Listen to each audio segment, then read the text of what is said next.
right, folks, what's happening is that we're on the flat right now catching bait. The tide is moving relatively pretty quick, so on this tide particularly, this tide rips around the corner and heads out, so we have really good tidal flow through here. So what I'm having Dave do is I'm having him put the chum right next to the engine because it's creating an eddy, and then it sucks it down and then it goes out. If he throws it past the engines, it flies out. So it's very important to make sure that you can concentrate your tongue.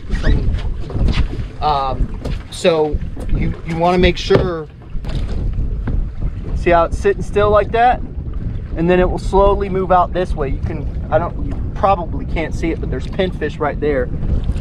So what it's allowing it to do is slowly disperse. Just little things like that can make a difference of catching bait and not catching bait. And I know it sounds cliche or whatever, but if he was throwing past the engine, literally that chum will take off like this.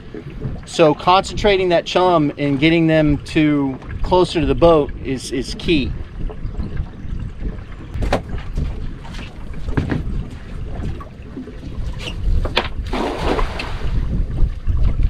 Huh. You might have caught a keeper. Yeah. I don't know what that is. I don't know if that was a skipjack or if it's some trout. I've caught a 11-inch mangrove with the cast net. Oh yeah? Yeah. That's a big old skipjack.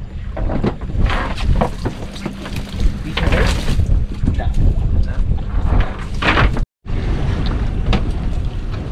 Well, folks, we've got to a spot. We're sitting on some good marks. Problem is the tide is absolutely ripping right now, and I always talk about when the tide is moving like this, it makes it very, very difficult because those fish are hugging the bottom. And I'll show you an instance right here on an underwater view of how these fish are reacting. They're either A, staying in place, swimming as hard as they possibly can just to stay in one spot, or they are cruising right along with the tide. You literally have to hit these fish in the nose to get them to eat. Now I've had a couple of hits on cut bait. Dave Sr. just had a hit on a pinfish. So I'm waiting for this tide to slow down a little bit, and what I'm thinking is I might run out towards the mouth because that's where the tide is going to start slowing down first, and then it will work its way into the bay. So with today's tides, they're running pretty good, and that's what we may need to do.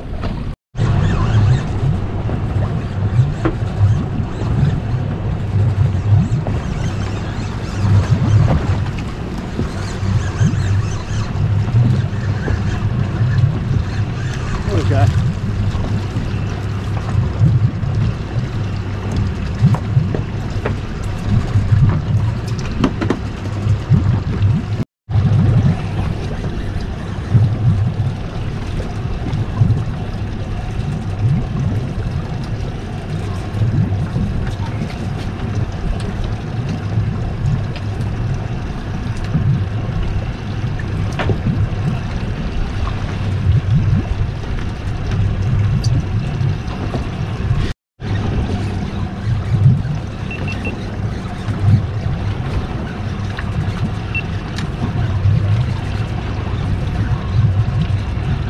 Double hookup. No, I'm ready. There you go. Oh, he's got your line. That's why. That's why. All right, folks. What you see on the screen here is we're seeing a little bit of ledge here and here.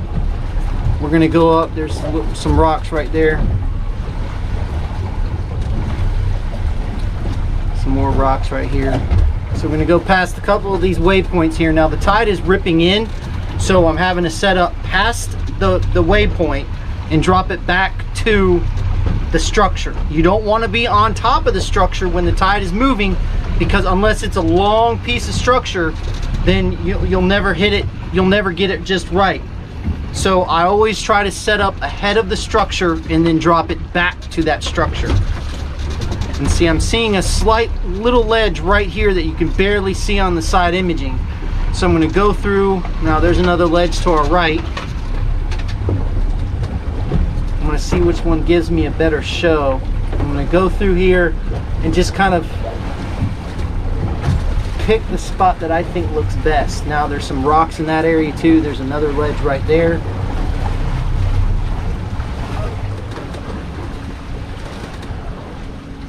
So what I'm going to do is I'm going to go to this waypoint up front and drop back to that one. So I'm setting up above 750.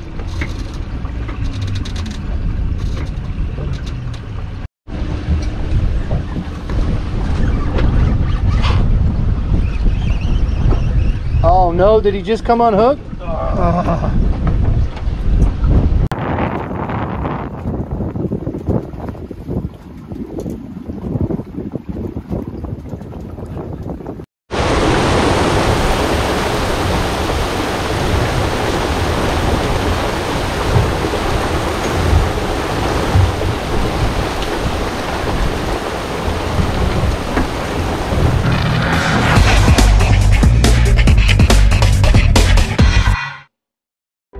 Welcome to the all-new Reef and Reel store. This fishing superstore is now the largest in Pinellas County. The open concept floor plan makes it very shoppable and comfortable to be in. The store is stocked up with the best performance fishing products in the industry. Come out and visit us today.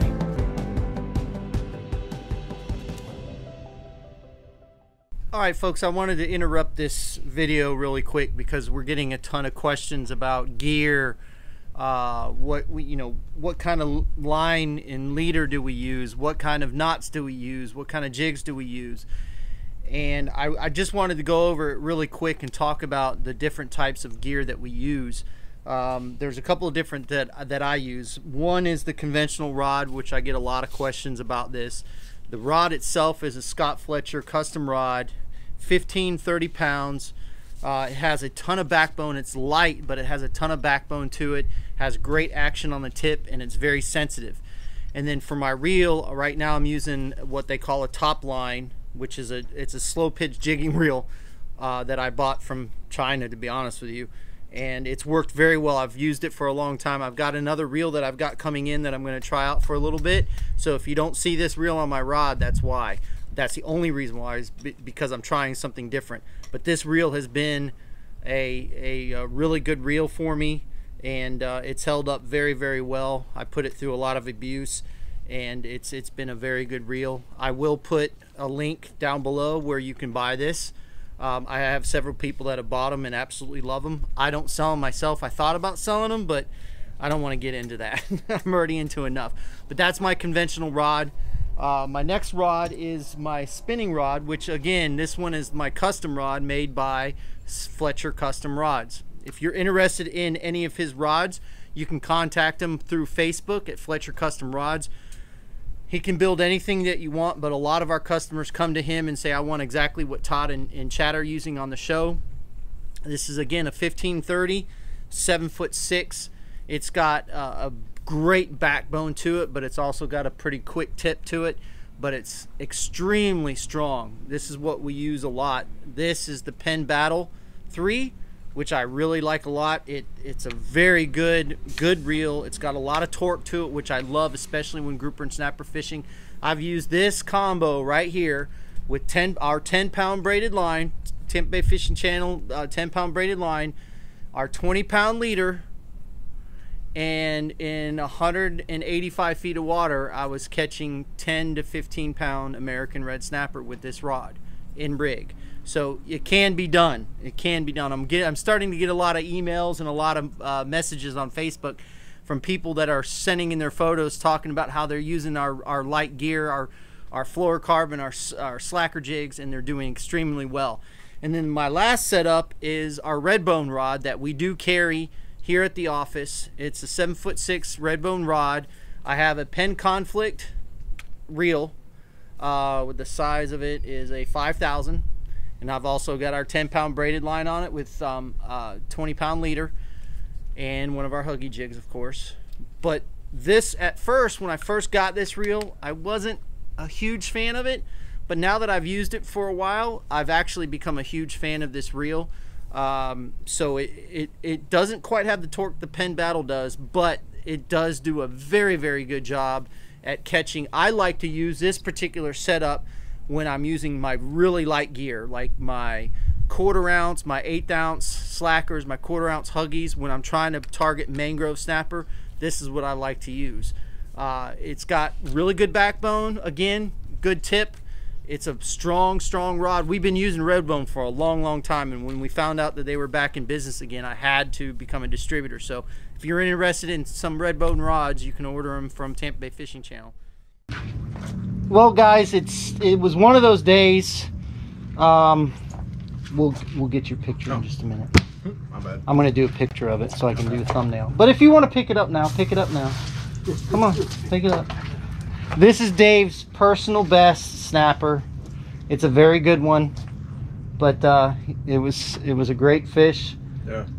I know I lost a couple that were pretty big too, and we got some nice ones on the table, as you can see. But that bite overall was tough. It was tough. I mean, we had a flurry there where we were catching fish, and then it just shut right off, and we'd go to another spot, get a couple fish, shut off, go to another spot. So it was that incoming tide seemed to be the ticket. The outgoing tide was not good at all, but the incoming tide in the beginning, and then when it started screaming, is when it kind of turned off, as it usually does. But I had a pleasure fishing with Dave and Dave.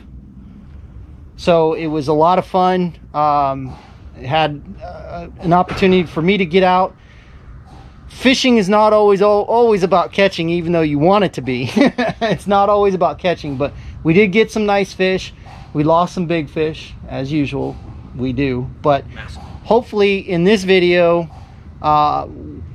you know, we're going to talk about some different things before I close this out. We're going to talk about some of the gear and things like that, because we've been getting a ton of questions about that. So I'll close that out when I talk about this. But we're going to go ahead and clean the fish with our sword knife and get it done. And we just want to say thank you for watching.